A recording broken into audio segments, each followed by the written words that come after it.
요한계시록 22장 18절부터 21절까지 함께 읽습니다.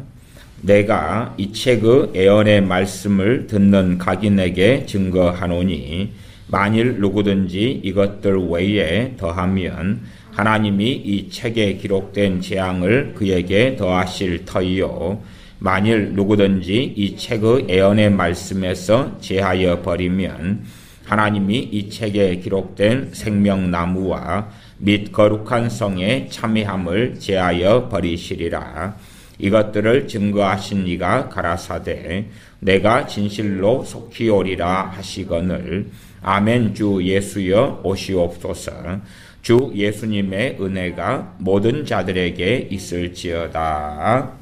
아멘. 제가 기도하겠습니다.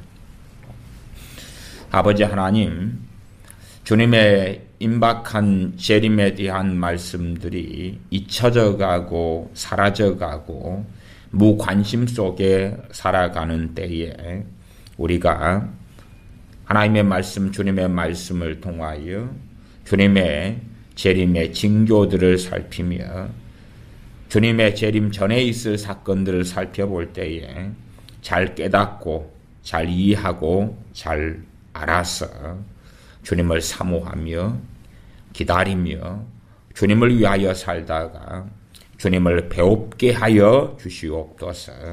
우리 주 예수님의 이름으로 기도하옵나이다. 아멘. 오늘 말씀은 주님의 재림과 성도의 휴거가 있기 전에 일어날 일들에 대한 말씀을 함께 여러 성경을 통하여서 살펴보려 합니다.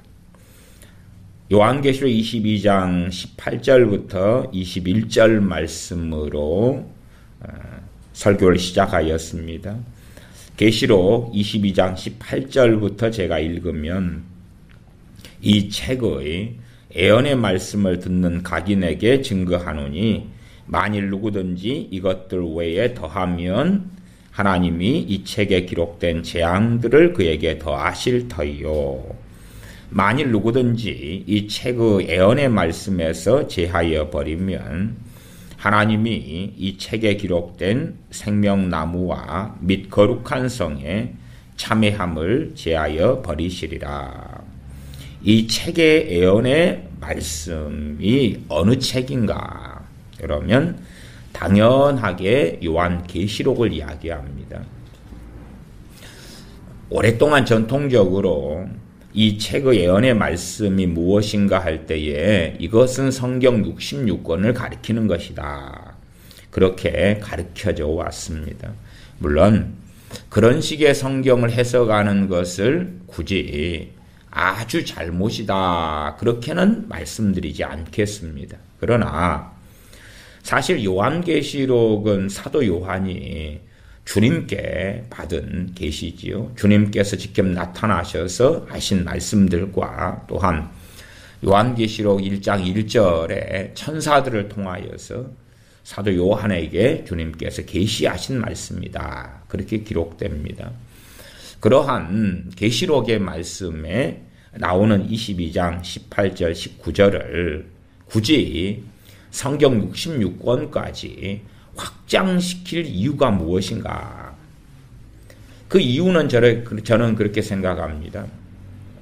요한계시록의 말씀을 약화시키거나 가볍게 만들려는 의도성이 충분히 있을 수 있다. 그래서 이 예언의 말씀들 그러면 요한계시록을 좀 약화시키고 이건 성경 66권이다. 그렇게 말하는 거죠. 그러나 주님의 계신 요한계시록이 그 마지막에 나온 말씀에서 이 책의 예언의 말씀 그러면은 당연하게 계시록을 가리켜야지 성경 66권을 가리키는 게 아닌 것은 당연하지 않겠는가. 중요한 것은 이 책의 예언의 말씀을 듣는 각인에게 증거하노니 이것들 외에 더하면 이 책에 기록된 재앙들을 그에게 더하실 것이요. 요한계시록에 그 재앙들이 나와 있죠. 그러면 특별히 이제 이 말씀은 어느 때 해당될 것이냐 그러면 주님께서 재림하시기 직전에 주로 해당된다. 그렇게 봐야지요.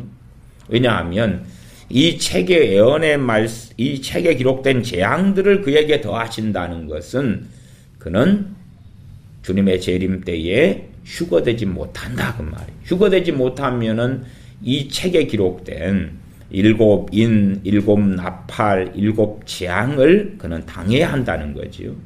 그러나 정말 바르게 말씀 해석하고 가르치며 말씀대로 준비하며 주님 맞이할 준비를 하며 사는 사람은 이 책인 요한계시록의 재앙들을 당하지 않고 주님께서 그를 데려가실 것입니다.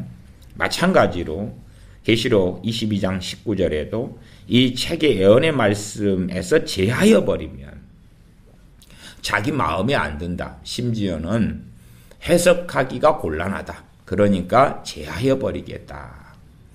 해석하기 곤란하면 그대로 두면 되는 것입니다.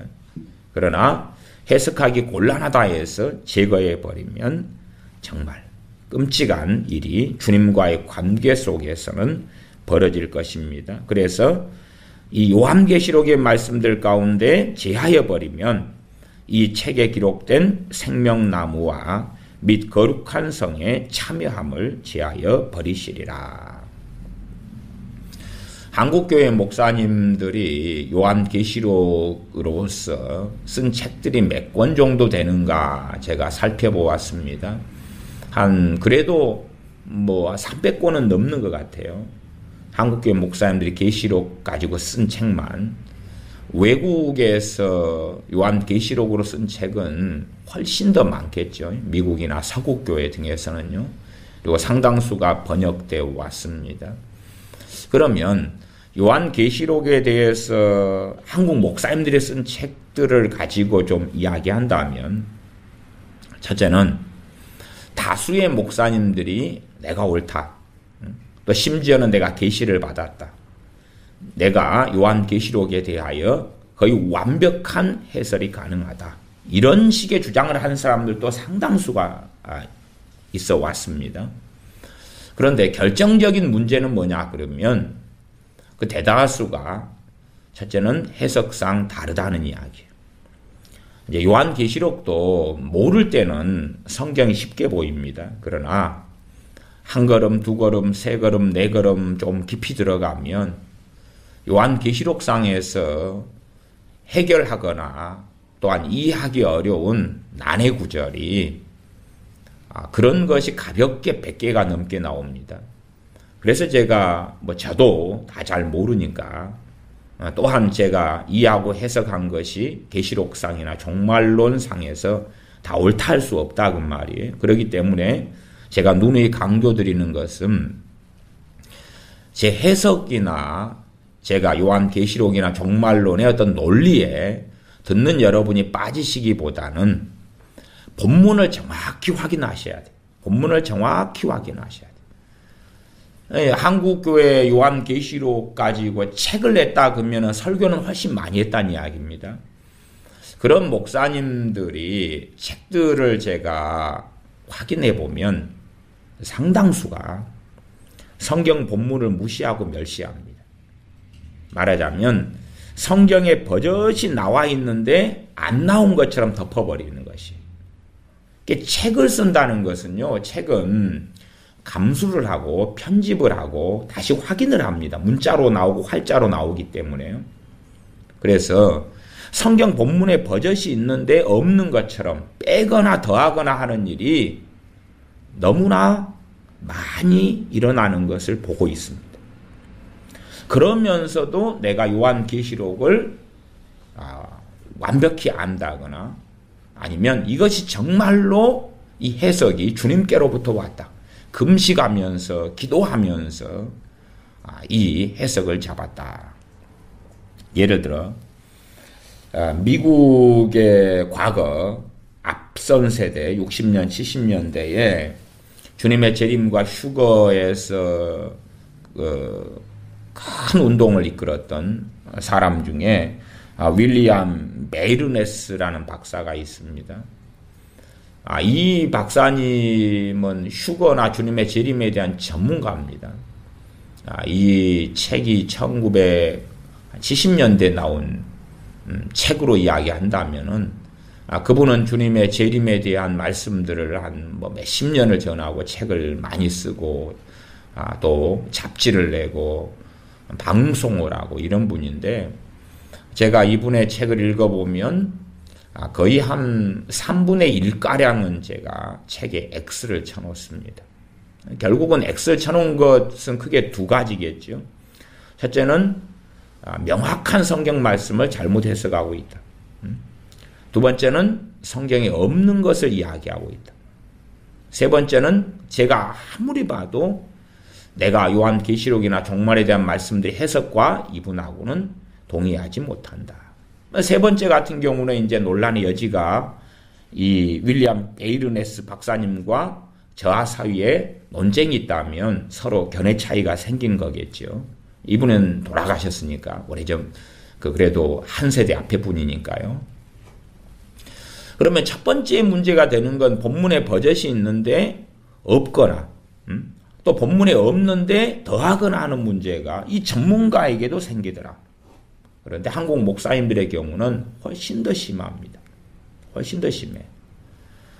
대한민국에서 주님의 재림을 사모하고 기다리는 기독교인들은 1000만이 넘는 인구 가운데 그렇게 많지 않습니다.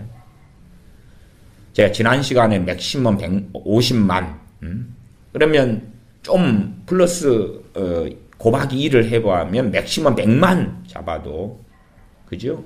90%는 주님의 재림이나 휴거에 대해서 무관심하다 그 말이에요. 물론 재림과 휴거에 있어서 재림과 동시에 성도의 휴거가 일어난다는 것을 부정하는 사람들도 대부분입니다.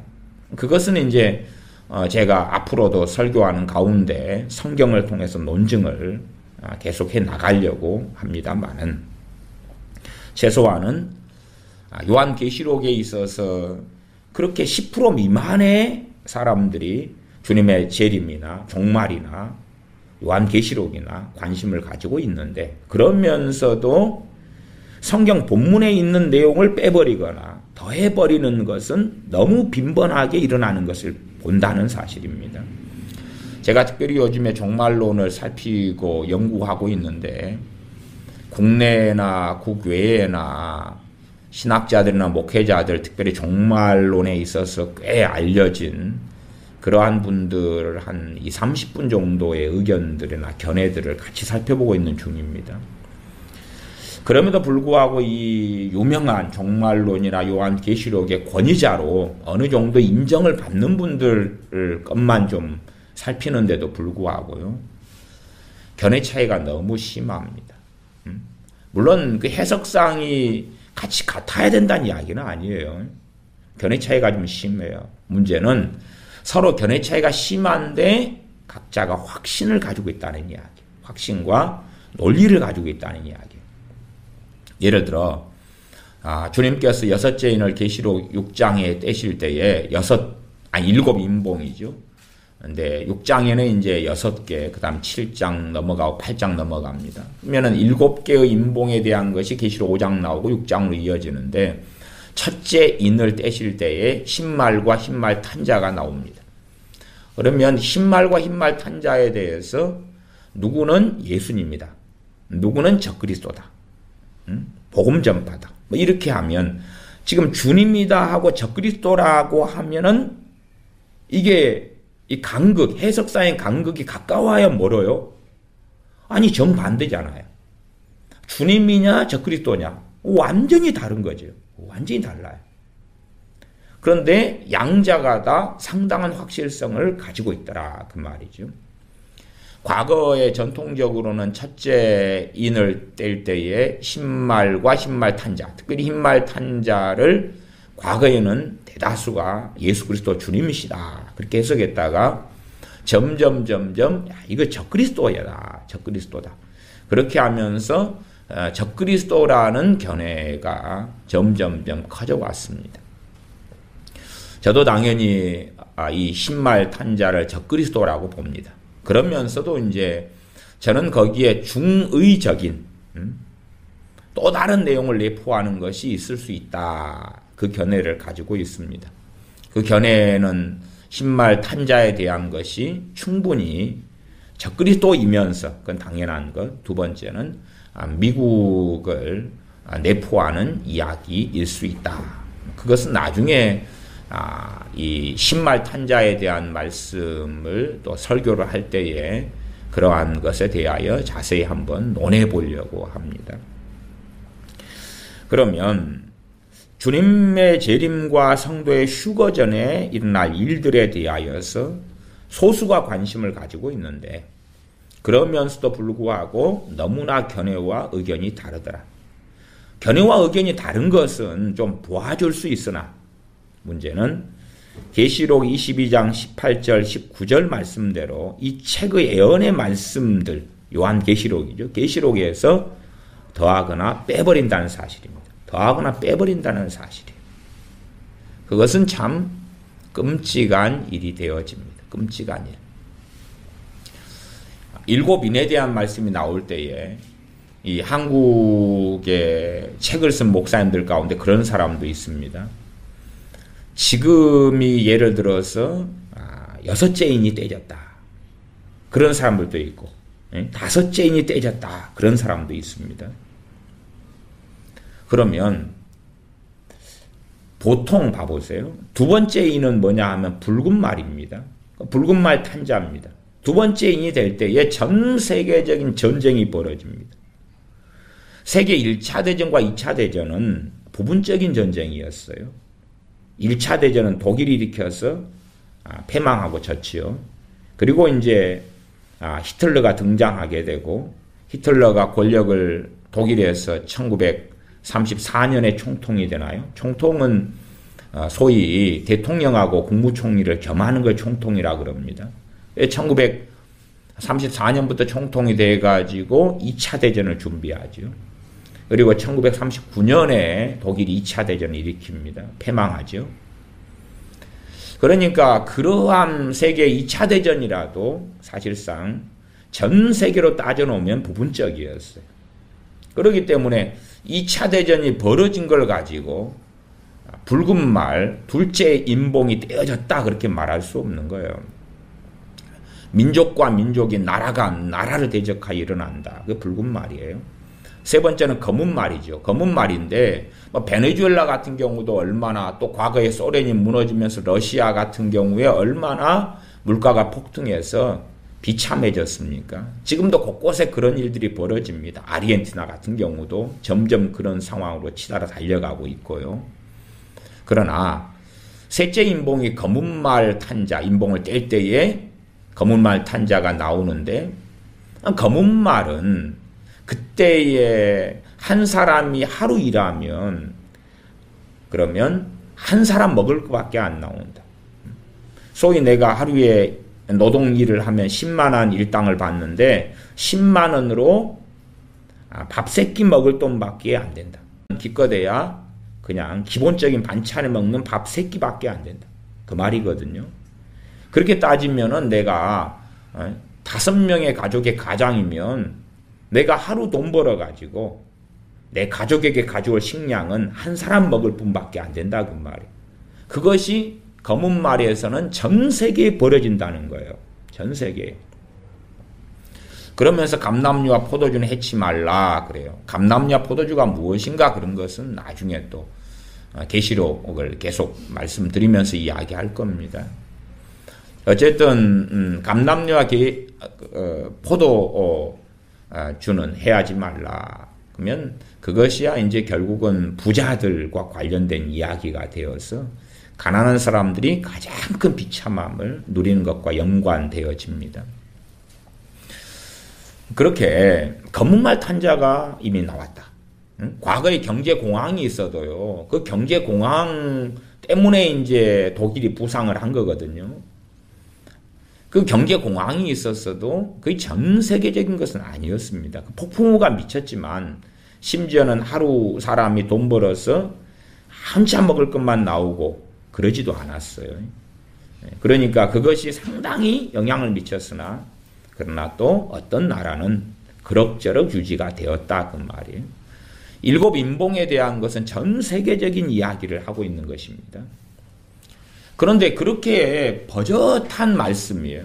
심지어는 넷째인 같은 경우는 전 세계 지구상에 사는 사람들의 4분의 1가량이 죽어나가는 것과 관련이 있습니다. 그런 적이 있었습니까? 유럽의 패스트를 통하여 죽어나간 사람이 4분의 1이었습니까? 안 그렇지요.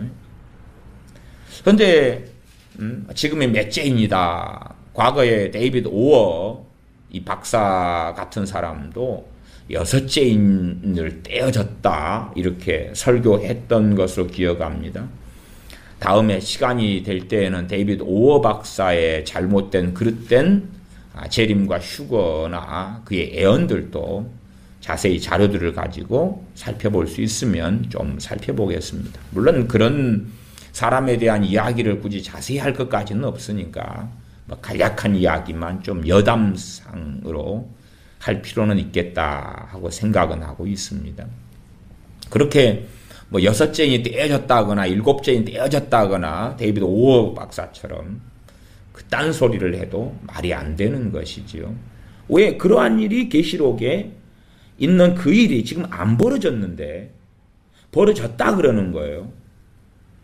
그렇게 해서 종말론이나 계시록에 있어서 오히려 재림과 휴거를 이야기하면서 극단론자들, 미혹하는 자들, 그래서 오히려 기독교인들조차도 재림 휴거 이야기하면 터부시하고 그런 반동 반작용이 일어나는 일들이 너무 많았다 그 말이에요. 대표적으로는 1992년 이장님 재림 휴거 운동이 될 수도 있겠습니다. 그러나 그럼에도 불구하고 주님께서는 요한계시록 22장 20절에 보면 이것들을 증거하시는 이가 가라사대 내가 진실로 속히 오리라 하시거늘 아멘 주 예수님이여 오시옵소서. 내가 진실로 속히 오리라. 그렇게 주님이 말씀하고 계시는 것입니다. 내가 진실로 속히 오리라. 그러나 아직 2000년 가까이 주님께서는 오시지 않았습니다. 이 계시록상으로 말씀한다면은 AD 100년 정도 잡으면 한 1917년, 18년째 아직 오시지 않고 계시다 그 말이죠. 그러나 내가 진실로 속히 오리라는 말씀은 진리입니다. 진리예요. 더군다나 요한계시록은 1장으로 가거나 2장으로 가면 4장도 그렇습니다만은 속히 될 일을 보여주겠다. 또 장차 될 일을 말씀하고 있는 거다. 그렇게 이야기하고 있습니다. 속히 된다. 장차 이루어진다. 내가 진실로 속히 오리라. 그러나 이 요한계시록과 연관되어지는 누가복음 21장이나 마태복음 24장 등의 전체 종말에 대한 주님의 말씀들을 통해 볼 때는 이 속히 오리라 또 속히 될 일과 포인트가 맞춰지는 것이 종말의 어느 기점상이다는 생각을 해보시는 것이 확실히 지혜로운 것이다. 그렇게 말씀드립니다.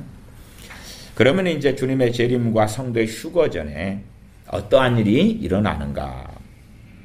제가 크게 한 12가지 정도로 요약을 해보았습니다. 첫 번째는 지난 시간도 말씀드렸습니다. 그렇지만은 계속하여 좀 가능하면 반복하고 염두에 잘 두어 보시고 그리고 잘 살펴보셔야 되기 때문에 제가 또 그러면서도 가능하면 반복할 수 있으면 하겠다 그렇게 말씀을 드렸습니다. 첫 번째에 주님의 재림과 성도의 휴거 전에 반드시 일어날 일, 첫 번째는 유대인의 귀환입니다. 유대인의 귀환. 유대인이 어디로 돌아갑니까? 팔레스틴으로 하나님의 약속의 땅으로 돌아갑니다. 그러면 그게 마지막 때 될 일이거든요. 마지막 때. 마지막 때까지 포함하는 것이 첫째는 대환란과 그 앞에 대환란 직전에 벌어질 일들까지가 마지막 때로 포함됩니다. 그때 벌어질 일들이에요. 유대인의 귀환입니다. 이제 어떨 때는 초대교회 같은 경우도 유대인들이 핍박을 통해서 예루살렘이나 떠나잖아요. 그러다가 이제 핍박이 멈추니까 돌아오고 그러지요. 그러니 부분적인 성취지요. 그걸 보고도 야, 유대인의 귀환이 이렇게 있네, 그렇게 볼 수 있었다 그 말이에요. 어쨌든 그러한 비슷한 일은 군데군데 조금씩 있었습니다. 그러나 이제 이 글로벌화된 시대, 인터넷화된 시대, 전화, 핸드폰이 있는 시대, 그래서 전 세계 국제적인 동향을 우리는 거의 정확하다시피 보고할 수가 있습니다. 유대인의 귀환이 본격적으로 언제 일어났냐 그러면 19세기 후반입니다. 연도로 하면 1800년도 말부터 시오니즘 운동이 일어났습니다. 시오니즘. 그래서 가나안 땅으로, 하나님이 약속하신 땅으로 돌아가자. 지난번도 말씀을 찾았습니다만은 본문은 계속 확인하고 지나가야 되니까 에스겔 39장을 보겠습니다. 에스겔 39장 25절부터 29절까지입니다. 유대인의 귀환이죠. 에스겔 39장 25절부터 29절까지. 이 에스겔 39장, 물론 에스겔 39장만이 있는 건 아닙니다. 종종 있습니다. 또 유대인의 귀환 같은 경우도 역사적으로는 부분적 성취는 계속 있어 왔습니다. 가장 기본적인 성취는 바벨론 포로에 있다가 돌아가는 거겠죠. 539년에 돌아가고, 그리고 학사 에스라와 함께 돌아가고, 느헤미야와 함께 돌아가고, 그 이후에도 종종 돌아오는 유대인의 귀환이 있어 왔다 그 말이에요. 그런 것을 포괄하지만 그러나 가장 직접적인 유대인의 귀환을 가리키는 것은 뭐냐 하면 점진적 성취지만 가장 마지막을 가리키는 것은 주님의 재림 전이다 그 말이에요. 물론 유대인의 귀환이 완성이 재림 전에 다 될 것이냐? 그럴 때 저는 그렇지는 않다고 봅니다. 유대인의 귀환이 주님의 재림 전까지 한 명도 빠짐없이 팔레스티나로 다 돌아갈 것이냐? 그럴 때 저는 그렇게 보지는 않는다 그 말이에요. 그러나 최소한은 주님의 재림이 임박했다. 내가 속히 오리라 할 때에 주님의 재림이 있기 전에 대부분의 유대인들이 귀환할 것이다. 대부분의 유대인들이. 물론 해석상의 차이로서 주님의 재림 전에 100%가 다 귀환할 것이다. 그렇게 보는 사람도 있습니다. 저는 그런 해석을 잘못했다고 보진 않아요. 여러분이 그 해석을 선택하실 수도 있으세요. 그러나 무엇보다 본문에 근거하면 어쨌든 그 부분은 정확히 나와 있지 않으니까 한 사람도 빠짐없이 다 귀환할 것이다는 있는데 그것이 대환란 때까지 이루어질 것이다거나 혹은 주님의 재림 전까지 이루어질 것이다 그건 없다 그 말이에요. 해석상의 이견은 있으나 전혀 해석상의 다른 의견이 없어야 하는 것은 뭐냐 하면 주님의 재림 전에 대규모의 유대인의 귀환이 있을 수밖에 없다는 사실입니다. 에스겔 39장 25절부터 제가 읽어가겠습니다. 그러므로 나 주 여호와가 말하노라. 내가 이제 내 거룩한 이름을 위하여 열심을 내어 야곱의 사로잡힌 자를 돌아오게 하며 이스라엘 온 족속에게 긍휼을 베풀지라. 전 세계 유대인들이 AD 70년에 예루살렘 멸망과 함께 흩어졌습니다. 당시에 이 죽임당한 유대인들, 예루살렘 성에서 또 밖에서 죽은 유대인들이 한 300만 되었던가요? 그 다음에 살아나고 흩어진 유대인들이 그때 100만, 제가 그 내용을 잊어버렸습니다. 어쨌든 그 소수가 살아남아서 흩어졌습니다. 그 이후로 이제 시간이 얼마나 많이 흘러왔습니까? AD 70년 이후로 시간이 굉장히 많이 흘러왔습니다. 그리고 아시다시피 2차 세계대전 그 와중에 히틀러에 의하여서 유대인들이 학살당하고 죽어나가고 하는 일도 아주 많이 있었고요. 이미 시오니즘은 1800년 동안 말에 일어났는데 유대인들은 자신의 고향 땅에 돌아갈 그러한 마음과 의사가 없었습니다. 미국이나 유럽에서 잘 살았거든요. 돌아갈 의사도 없었고 시오니즘 운동을 통해서 돌아오라고 권고할 때에 우리 조국은 미국이고 우리 조국은 독일이다 그렇게 유대인들이 상당수가 했습니다. 또 마찬가지로 당시에 이 오스만 제국 또 오토만 제국 오스만 제국이 유대인들이 귀환하는 것을 법적으로 막고 그랬습니다. 그렇기 때문에 귀환한다는 것은 정말 고통스러운 삶에 들어가는 것이었어요. 최소한 역사를 통해 볼 때 1800년도 말에 시오니즘을 통하여서 유대인의 귀환운동이 일어나는 것을 볼 때에 와 주님의 재림이 상당히 임박해져 가는구나. 저 시온운동이 어찌 될지는 몰라도 그러다가 이제 시온운동의 열매가 별로 없었다 그 말이에요. 1900년도가 되어도 열매가 별로 없었어요. 그러나 시온운동을 통해서 이제 얼마씩 돌아갑니다. 몇십 명씩이라도 돌아가요. 그러다가 세계 1차 대전이 벌어지고 2차 대전이 벌어지면서 급속도로 돌아가기 시작합니다. 왜냐하면 유대인들에 대한 학살과 핍박과 박해가 전문적으로 1차 대전, 2차 대전과 함께 일어나거든요. 그러니 마지못해서 어쩔 수 없이 유대인들이 귀환하게 됩니다. 그러면 유대인들의 귀환 그 사건을 이제 1900년도로 한다면은 1940년대, 30년대, 40년대를 볼 때에 그걸 보는 사람들은 와 정말로 주님의 오시는 것이 임박했구나.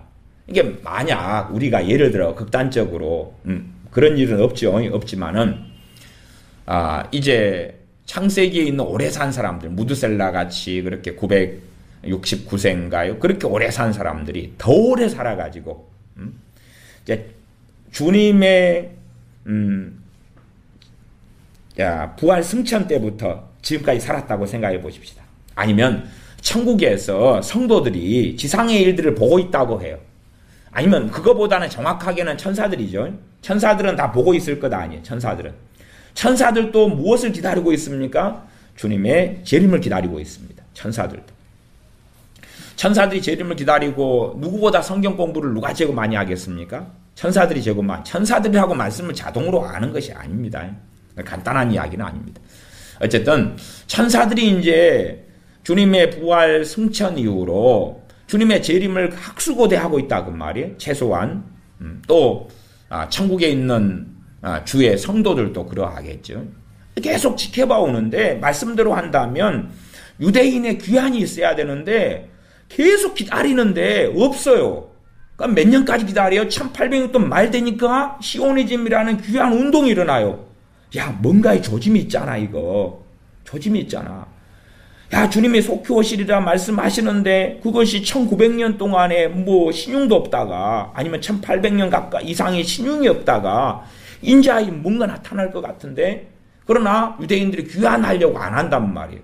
안 하려고 설득을 하는데 안 하는 거예요. 이 좋은 나라에서 살고 복지를 누리고 살고 우리가 잘 먹고 잘 사는데 왜 돌아가느냐 그 땅에 황폐한 그 땅에 또한 저 터키가 또 오스만 제국이 모독에 가로막고 있는데 어찌 돌아가냐. 돌아간다 해도 불법적으로 돌아가는 거고 삶이 만만치 않다. 못 돌아간다. 그러니까 천사들이 지켜볼 때는 또한 하늘의 성도들이 지켜본다. 그러면은 야 이게 이 정말 오랜 1800 몇십 년을 기다렸는데 아니단 말인가? 더 기다려야 한단 말인가? 근데 세계 1차 대전, 2차 대전을 통한 유대인들의 핍박과 학살이 있으니까 이러다 유대인들 다 죽는 거 아니야 이거?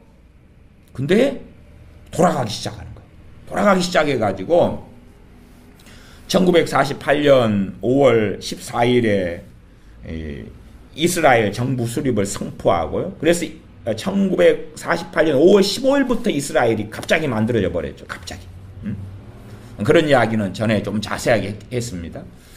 갑자기 만들어졌지만 그 이후로도 한 달에 몇천 명씩 돌아오기 시작했어요. 유대인들이 돌아와가지고 그때 당시에 몇 명이었죠? 200만 명 가까이 이제 돌아왔던가요? 그러면서 이스라엘 나라가 건국이 됩니다. 이스라엘이 건국이 돼요. 갑자기. 조금 더 다시 반복해서 볼 것이고, 그 유태인이 귀환하고 돌아온 다음에 점점 계속 돌아와요. 근데 돌아오는 또 이유 중에 하나가 뭐냐 그러면 중동이 이스라엘하고 시비를 걸어요. 너 이스라엘 설립, 이스라엘 건국을 너 인정할 수 없어. 이집트가 중심이 되거나 이란이 중심이 되가 전쟁을 일으킵니다. 6.1 전쟁도 벌어지고 그 앞에 독립한 다음에 바로 곧 전쟁이 벌어지고 그래요. 그러니까 유대인들이 자기의 이스라엘 동포와 동족과 나라가 전쟁의 포화 속에 들어간다는 걸 알고 애국심이죠. 돌아옵니다. 그전에는 나라가 없으니까 돌아와도 어떻게 할 거예요.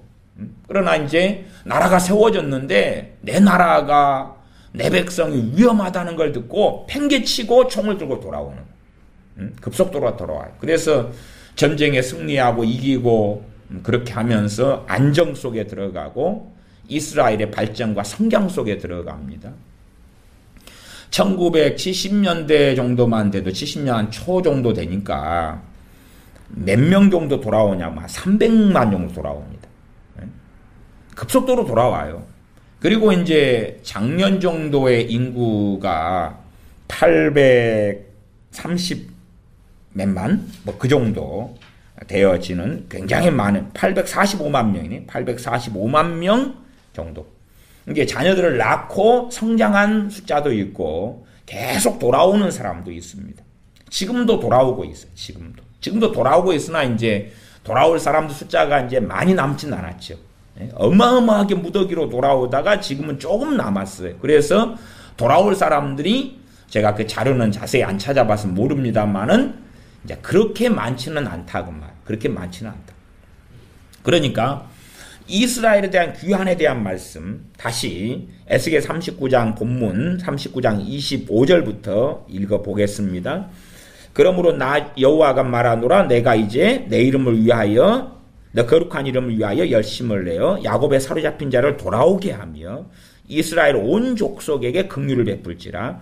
그들이 그 땅에 평안히 거하고 두렵게 할 자가 없게 될 때에 부끄러움을 품고 내게 범한 죄를 뉘우치리니 곧 내가 그들을 만민 중에서 돌아오게 하고 적국 중에서 모아내어 열국 목전에서 그들로 인하여 나의 거룩함을 나타낼 때라. 이 최소한은 부분적인 성취거나 이런 것은 하나님의 거룩함을 나타낸다 그럴 때 하나님의 살아계심을 보이는 거죠. 하나님께서 이스라엘 편에 서서 중동이나 이집트나 혹은 이란이나 이런 중동의 세력들이 이스라엘이 약소국인데 전쟁할 때에 놀랍게 승리해버리는 거예요. 야, 하나님이 이스라엘의 하나님이 살아계시구나. 그래서 우리도 그러한 역사적 사건들을 보고 들을 때에 과연 하나님께서 지금 이스라엘을 세워가시는구나 라고 하나님께 영광을 돌리지요. 그런 이야기로 그런 성취들과 이어져 가는 이해를 할 수 있습니다. 28절 전에는 내가 그들로 사로잡히 열국에 이르게 하였거니와 후에는 내가 그들을 모아 고토로 돌아오게 하고 그 한 사람도 이방에 남기지 아니하리니 그들이 나를 여호와 자기들의 하나님인 줄 알리라. 한 사람도 안 남기지 않겠다. 이 성취가 언제 마무리되느냐까지는 해석상의 차이가 있다 그랬습니다. 대환란 전에 마무리되느냐 아니면 대환란 전에 주님의 휴거하시고 대환란으로 들어가는 겁니다. 아니 주님의 재림하시고 성도는 휴거하고 대환란으로 들어갑니다. 물론 모든 성도가 휴거하는 것이 아니라 기름 준비한 슬기로운 5처녀 같은 성도가 휴거하고 기름 준비하지 못한 미련한 5처녀는 들림받지 못합니다. 말씀 그대로니까 더 해석을 첨가하지 않아도 성경 그대로니까요. 그런데 그 주님의 재림과 대환란 그 어느 때에 한 사람도 이방에 남기지 않고 돌아오게 될 것이냐. 그러면 저는 그것을 대환란 때로 봅니다. 그렇게 보는 근거는 뭐냐 그러면 다시금 돌아오려면은 이스라엘의 전쟁의 소식이 들려야 되고 애국심 때문에 돌아올 수밖에 없는 비슷한 상황. 또한 핍박, 유대인에 대한 전 세계 핍박이 다시 일어나서 결국은 그나마 자기의 동족, 자기의 고토, 자기의 고향, 자기의 나라에 돌아갈 때 그나마 나으니까 돌아가는 일이 벌어질 거겠죠. 그런 것은 대환란 때와 함께 가는 상황입니다. 그래서 저는 그렇게 이해하고 보는 관점입니다만은 어쨌든 첫째는 유대인의 귀환. 그러면 유대인의 귀환이 본격적으로 시작된 1900년도, 1900년도. 그리고 그 정점은 아니지만 확실한 도장을 찍은 것이 1948년 이스라엘의 건국이죠. 그때 이후로 아직 이제 100년이 안 된 거예요. 그치요? 그때 이후로 이제 한 70년 좀 넘었지요. 얼마나 놀라운, 70년, 이제 70년 됐네요. 1948년에 건국했으니까. 우리나라도 1948년 8월 15일 날 건국했죠. 그래서 70주년 이번에 광복, 8.15 광복만이 아니라 건국 기념일을 보냈죠. 뭐 문재인 그 양반은 임시정부, 상해 임시정부의 그 수립일이 대한민국 건국일이다 그런 뻥을 치고 있는데 공부를 안 하니까 그런 거예요. 공부를 안 하니까. 또 좌파 사상에 물들여 있으니까 국가가 세워지려면 뭐가 있어야 돼요? 영토가 있어야 돼요. 영토가. 국민이 있어야 되고 주권이 있어야 되고. 그냥 저기 인정받지도 못하는 임시정부 세워지면 그게 국가가 세워진 게 아니란 말이에요. 정부가 세워진 게 아니란 말이에요. 영토가 없는데 일본한테 다 넘어갔는데 국민의 주권이 없는데 무슨 국가가 세워지는 거예요. 공부 좀 해야 돼. 이 좌익들은 공부를 안 해요. 상식이 없고 공부를 안 해요. 70주년이 이번에 그 이스라엘과 함께 이스라엘도 70주년이고 한국도 70주년이죠. 그렇게 이제 70년 그 이후로도 계속하여 귀환하고 있습니다. 그러니까 전체 한 2000년 신약시대 2000년의 역사 속에 볼 때에는 이제 마지막 정말로 성경이 말씀하는 것이 성취되고 있는 걸 보는 거예요. 지금 그 시간표가 째깍째깍 하고 돌아가는 것을 지금 보는 거예요. 보는 거예요. 두 번째가 함께 물려가는 사건으로 이스라엘의 건국입니다. 이스라엘의 건국이에요. 이스라엘이 건국될지 상상이나 했겠느냐 그 말이에요. 상상이나 했겠느냐. 이스라엘이 건국되기 위하여 이스라엘이 독립운동을 했느냐? 안 했습니다. 이 한민족 같은 경우는 일제시대에 독립운동했잖아요. 물론 독립운동한 사람도요. 거짓말 뻥들이 너무 많지만 몇 명 안 됩니다. 몇 명 안 됩니다.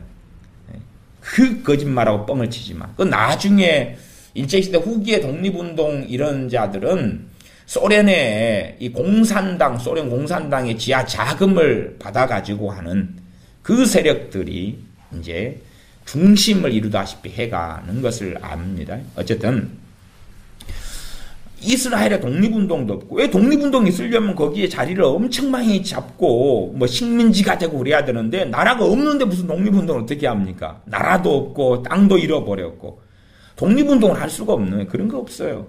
갑자기 그냥 나라가 생겨버려요. 갑자기. 그래서 그 말씀이 이스라엘의 건국에 대한 말씀 이사야였습니다. 이사야 66장을 보겠습니다. 이사야 66장 7절 8절입니다. 이사야 66장 7절 8절을 제가 읽어보겠습니다.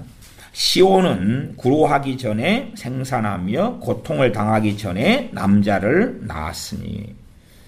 구로한다는 것은 해산하는 것. 아이고 애가 배에서 돌고 막 그러면서 진통하고 그래가지고 애가 나는데 그런 것도 없이 그냥 갑자기 시온은 이스라엘을 대표하는 말입니다. 갑자기 애가 나와버린 거예요. 아니 임신을 한 다음에 이제 남편이 뭐 겨울에 딸기도 사다 주고 그죠? 겨울에 참외도 사다 주고 그 다음에 배가 좀 부르네. 아, 얘가 나올 것 같아. 뭐 등등등 일을 한 다음에 애가 딱 나오는 거예요. 근데 시온이 갑자기 애를 낳아버리는 거예요. 시온이 이스라엘 유대인들입니다. 도저히 딱 갑자기 애를 낳아버리는, 그게 나라가 생기는 거예요. 고통을 당하기 전에 남자를 낳아버리는 거예요.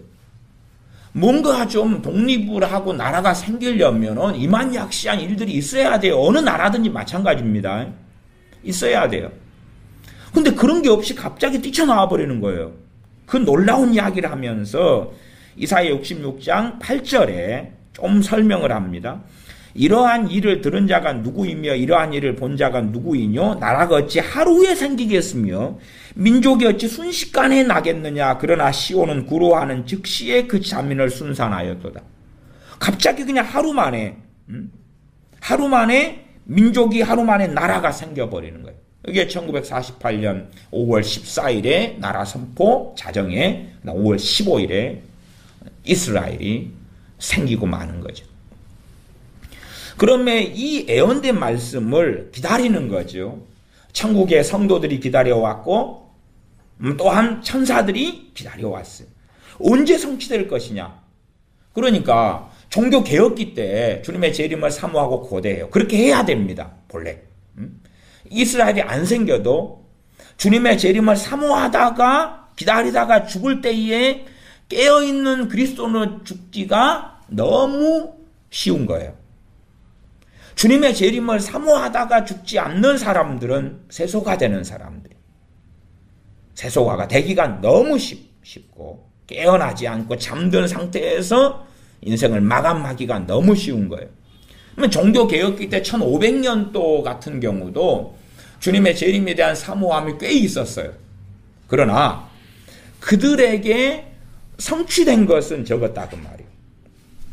제가 지금 기본적으로 한 12가지를 이야기합니다만은 가령 적그리스도의 출현, 그러면은 이 종교개혁자들이 볼 때 적그리스도를 누구라 했냐면 교황이라 그랬단 말이에요.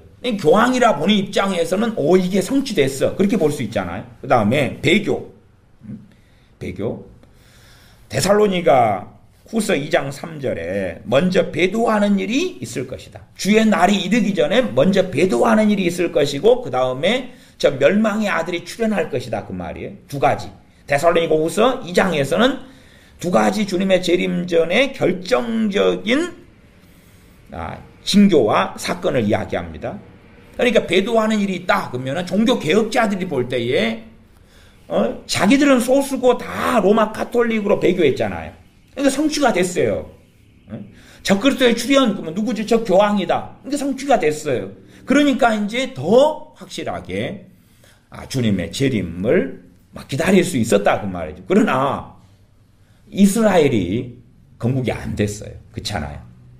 그 다음에 시오니즘, 그 팔레스틴 고토, 하나님께서 주신 그 고향 땅으로 유대인들이 귀환하지 않았어요.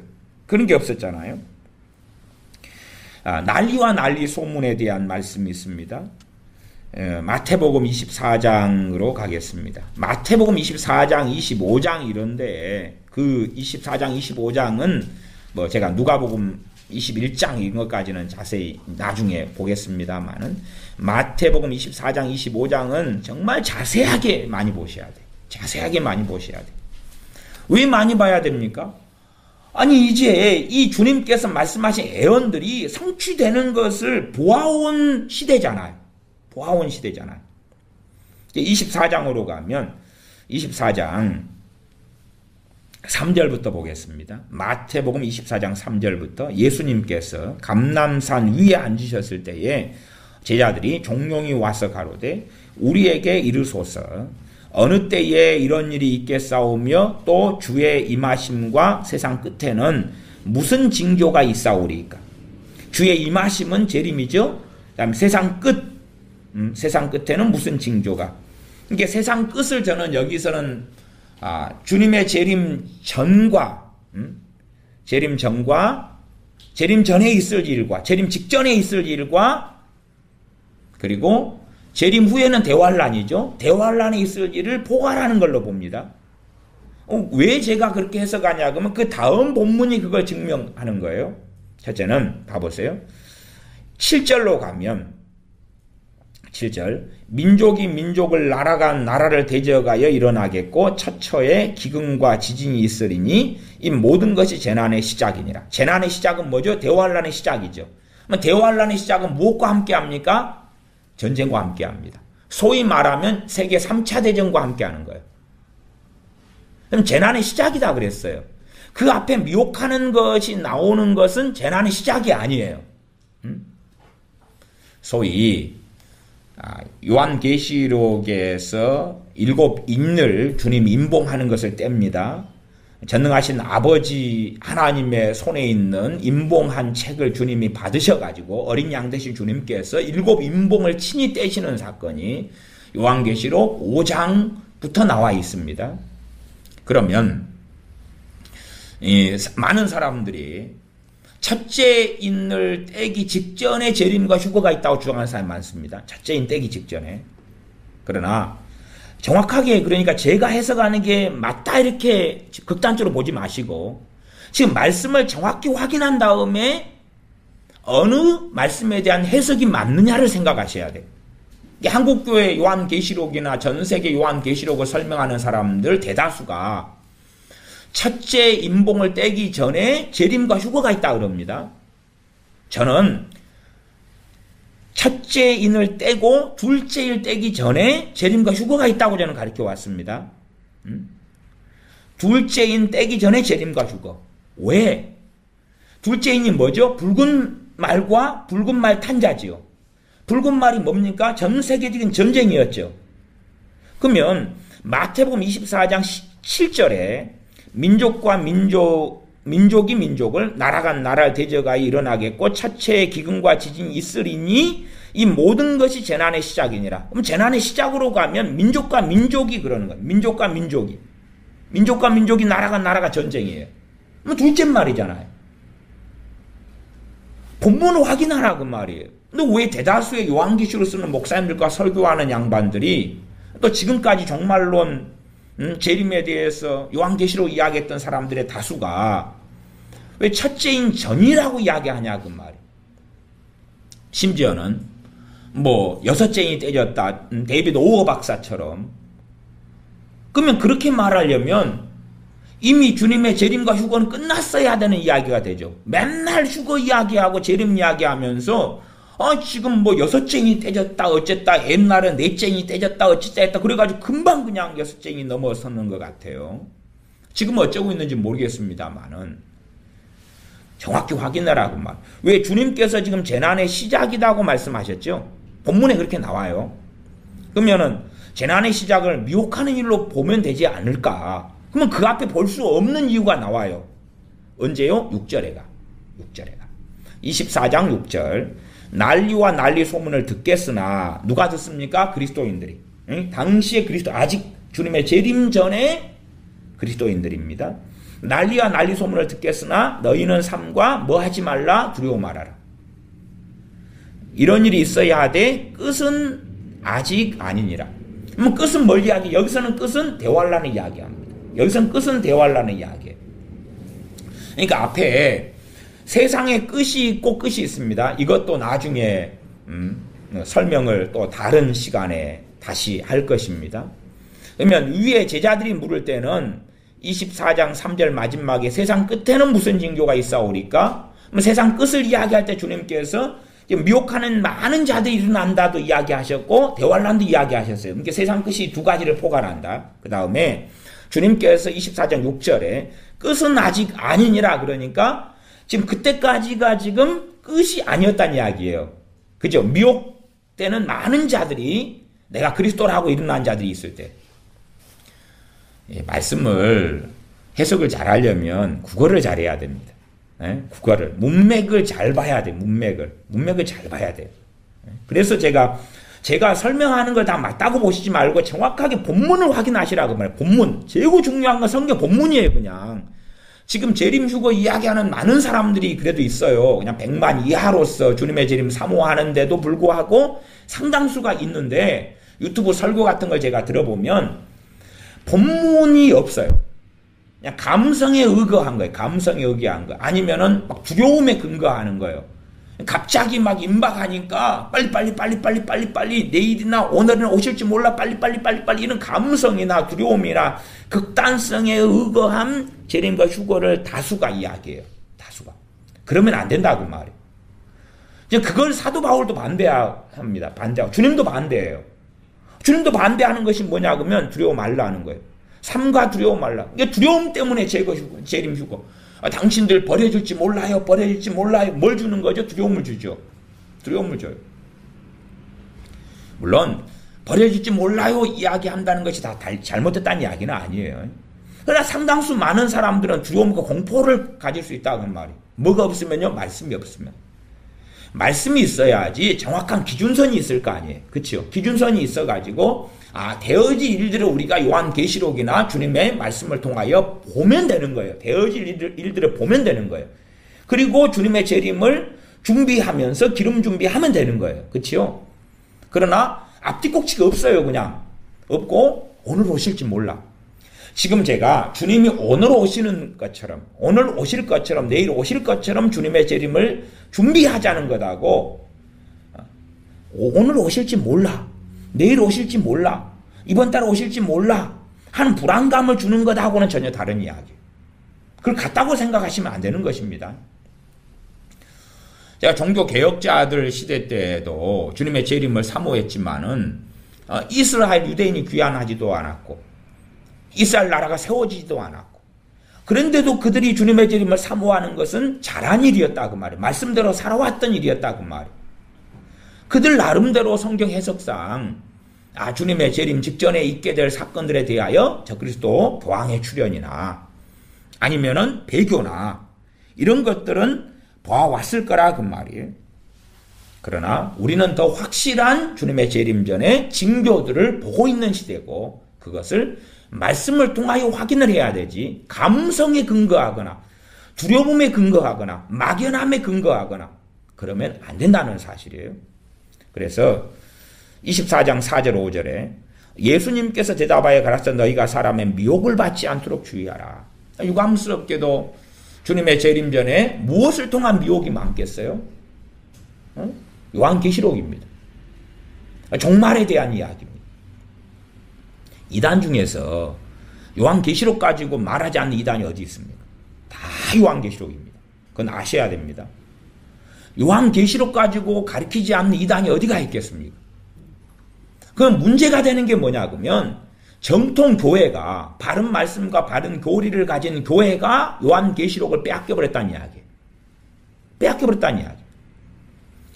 유튜브 상에 종말이나 계시록이나 설교들에 대하여 누구 설교가 가장 조회수가 많은가 그럴 때에 이단과 사이비들입니다.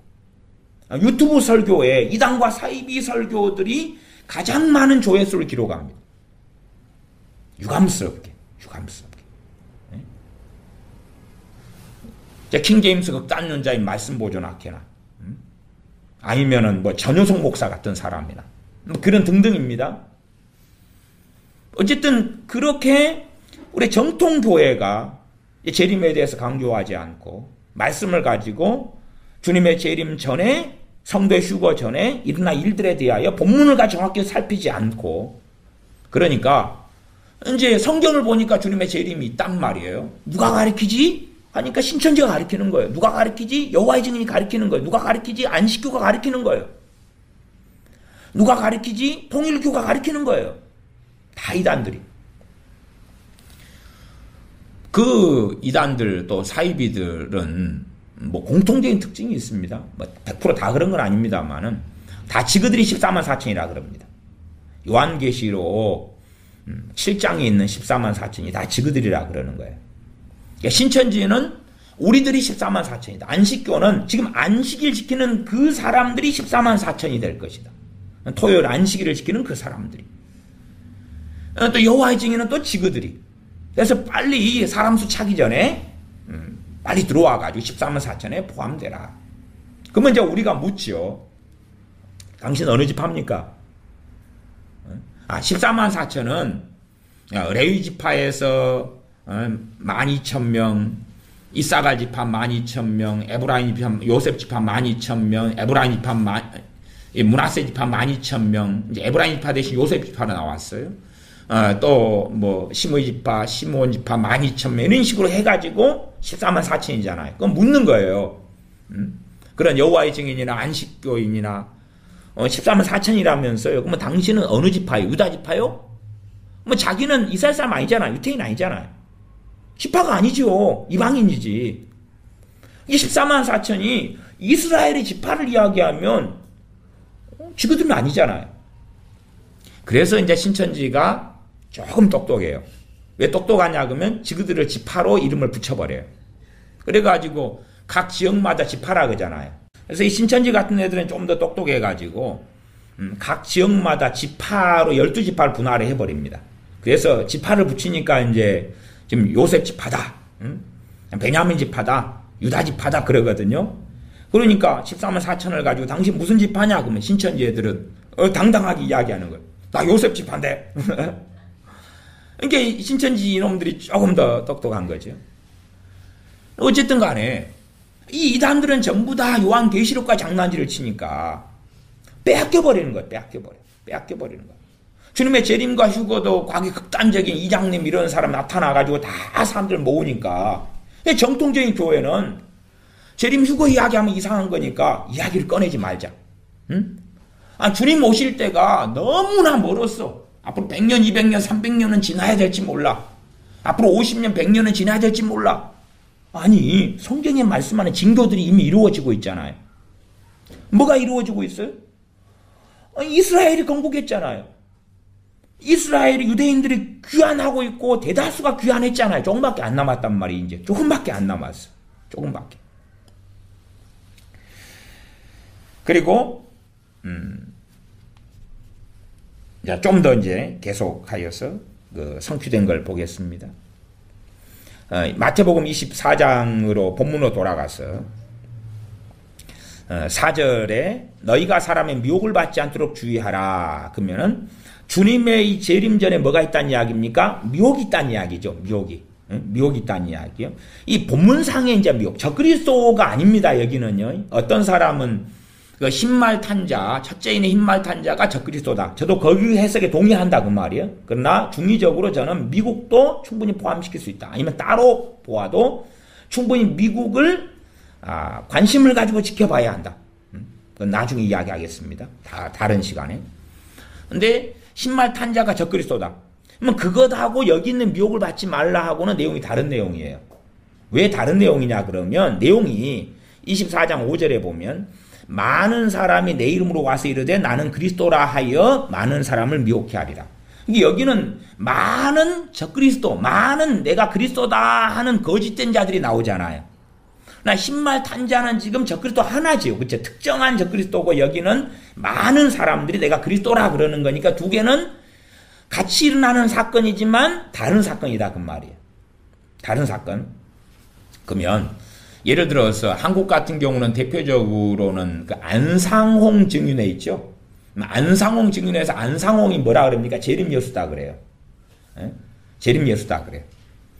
지금 재림 예수와 함께 살고 있다. 막 그 유튜브 같은데 안상홍 치면은 설교들 쫙 나옵니다. 그러면 설교 제목을 보시면 다 재림주 대신 안상홍님과 어쩌고저쩌고 하고 막 그래요.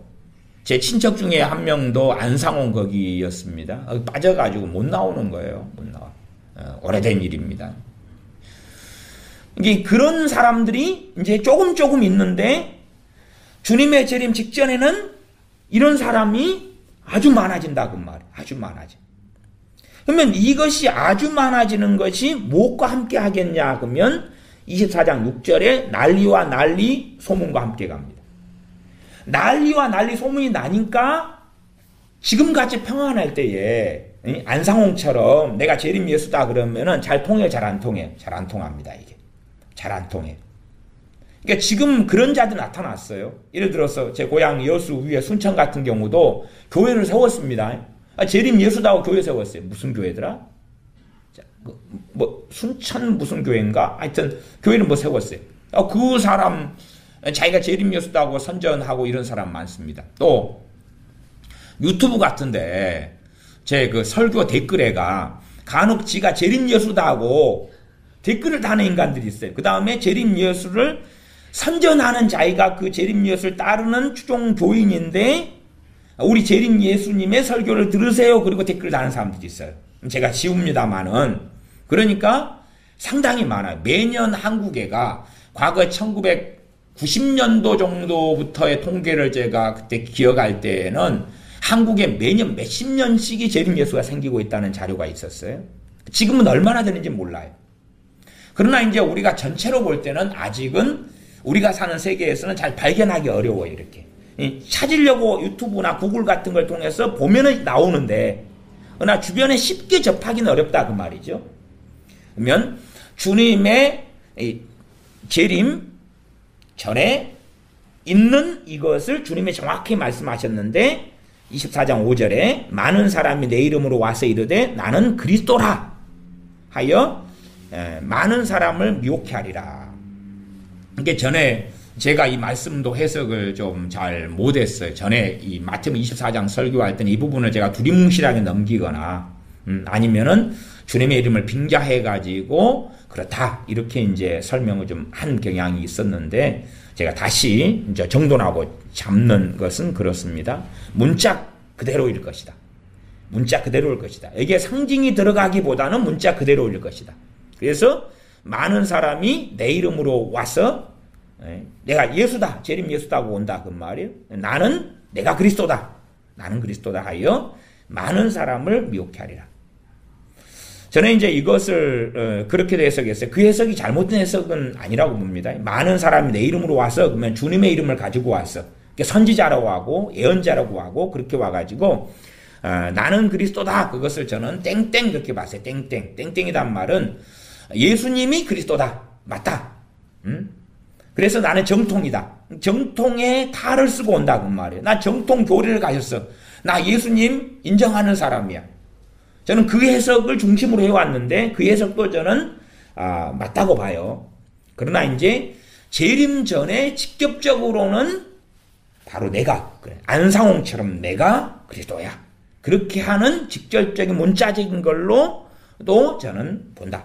그런 부분에서 지금은 숫자가 상당히 있으나 그러나 세력화가 별로 안 됐다. 세력화가.